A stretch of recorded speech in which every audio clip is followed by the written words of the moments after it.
J'aimerais introduire un message dans le titre « Et il est temps d'abandonner l'iniquité pour vivre la vie de l'esprit ». Et tu ne peux pas aller loin avec Dieu si tu n'abandonnes pas certaines choses. Et la première des choses vraiment à abandonner, c'est ce qu'on appelle l'iniquité. Dans 1 Corinthiens chapitre 13, verset 11, voici ce que la Bible déclare. C'est l'apôtre Paul, inspiré du Saint-Esprit, qui est en train de parler. Il dit « Lorsque j'étais enfant, je parlais comme un enfant, je pensais comme un enfant, je raisonnais comme un enfant. Lorsque je suis devenu homme, j'ai fait disparaître ce qui était de l'enfant. » Paul est en train de décrire ici qu'il y a une saison pour tout sur la terre. Nous l'avions lu dans Ecclésiaste la dernière fois. La Bible dit, quand il sera venu, parlant du Saint-Esprit, il convaincra le monde en ce qui concerne le péché, la justice et le jugement. Donc en fait, le Saint-Esprit, quand il vient dans la vie d'une personne, il va commencer à faire naître des convictions en toi.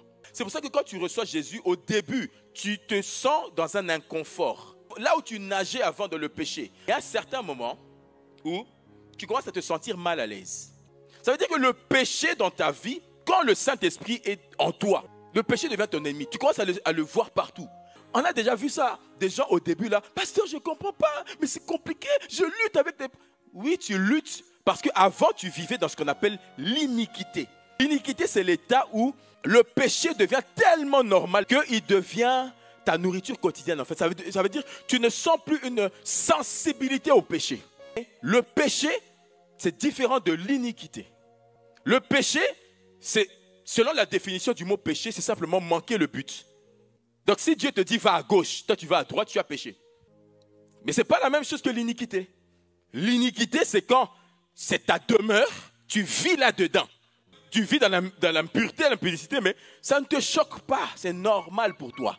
Ça, c'est l'iniquité. Proverbe chapitre 24, verset 16. Car cette fois, le juste tombe et il se relève. Le juste peut également tomber. L'enfant de Dieu peut glisser. Mais si le Saint-Esprit est en toi, il va te convaincre, il va dire, mon fils, relève-toi. Celui qui dit qu'il n'a jamais péché, c'est un menteur. Parce qu'il y a deux types de péchés. Il y a le péché par commission et le péché par omission. Il y a le péché où tu fais du mal. Et il y a le péché où Dieu t'a dit de faire quelque chose, mais tu ne le fais pas. Aucun homme ne peut prétendre qu'il ne pêche pas. Mais pour le péché, il suffit de revenir à Dieu. De demander pardon, de dire, Seigneur, aide-moi. Mais ce qui est dangereux, c'est lorsque quelqu'un vit dans l'iniquité. L'iniquité, c'est simple, c'est le péché qui est tellement pratiqué que ça devient normal. Et que tu ne sens plus la douleur dans le cœur là quand tu pêches. 1 Jean chapitre 1 verset 8, la Bible dit, si nous disons que nous n'avons pas de péché, nous nous séduisons nous-mêmes et la vérité n'est point en nous. Et 1 Jean chapitre 3 verset 9 va dire ceci, quiconque est né de Dieu ne pratique pas le péché, parce que la semence de Dieu demeure en lui. Et il ne peut pécher parce qu'il est né de Dieu. Ces deux passages ne se contredisent pas du tout. Quand tu dis que tu n'as pas de péché, tu es un menteur. Le simple fait de dire que tu ne pêches pas montre que tu es un menteur. Mais dans 1 Jean 3, 9, la Bible dit, celui qui est né de Dieu, ça veut dire celui qui a accepté Jésus, il ne pratique pas le péché. Ce n'est pas sa pratique, ce n'est pas son boulot, ce n'est pas son quotidien. Parce que la semence de Dieu demeure en lui. Lorsque la semence de Dieu vient en toi, tu ne peux plus être un praticien du péché. Voilà pourquoi une des premières choses qui montre que quelqu'un a véritablement la semence de Dieu en lui, c'est sa dimension, sa marche par rapport au péché et à l'iniquité. La première des choses à faire pour que l'iniquité sorte, ce n'est pas de prier, c'est de se repentir sincèrement. Et il y a une chose qui est très dangereuse quand tu vis dans l'iniquité. C'est que l'iniquité a quelque chose qui est attaché à l'iniquité, c'est la malédiction. La malédiction est attachée à l'iniquité. Deutéronome 5, 9 à 10. Tu ne te prosterneras point devant elle, tu ne les serviras point, car moi l'Éternel ton Dieu, je suis un Dieu jaloux, qui punit l'iniquité des pères sur les enfants jusqu'à la 3e et la 4e génération de ceux qui me haïssent, et qui fait miséricorde jusqu'à 1000 générations à ceux qui m'aiment et qui gardent mes commandements.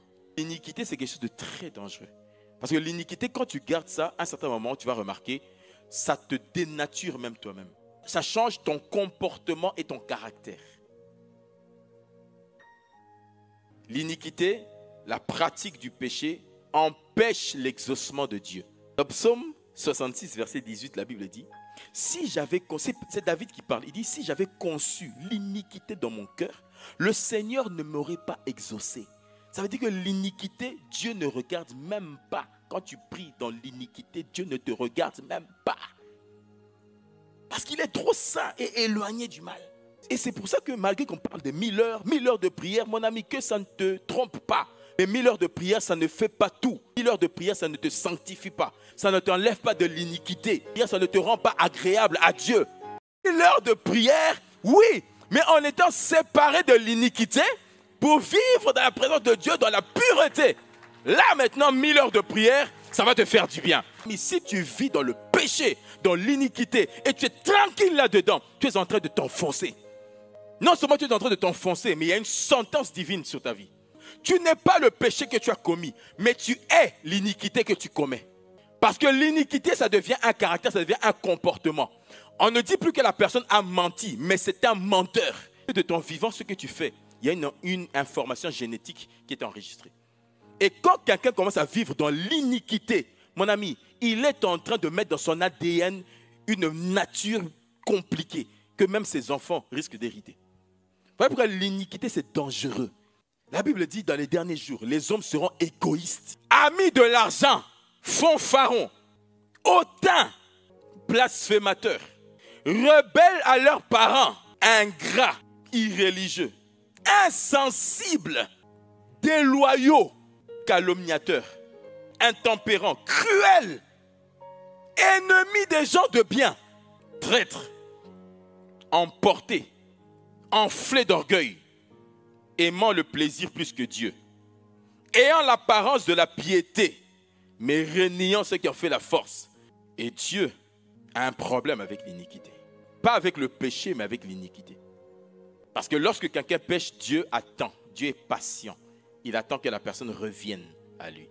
Mais l'iniquité, Dieu juge l'iniquité. Quand tu vis dedans, Dieu juge.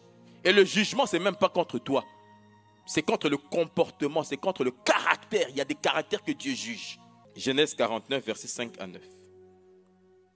Ici, c'est Jacob qui est en train maintenant de bénir ses enfants, de donner des paroles prophétiques à ses enfants. Il va dire, Siméon et Lévi sont frères. Regardez, il dit, Siméon et Lévi sont frères. Leurs glaives sont des instruments de violence.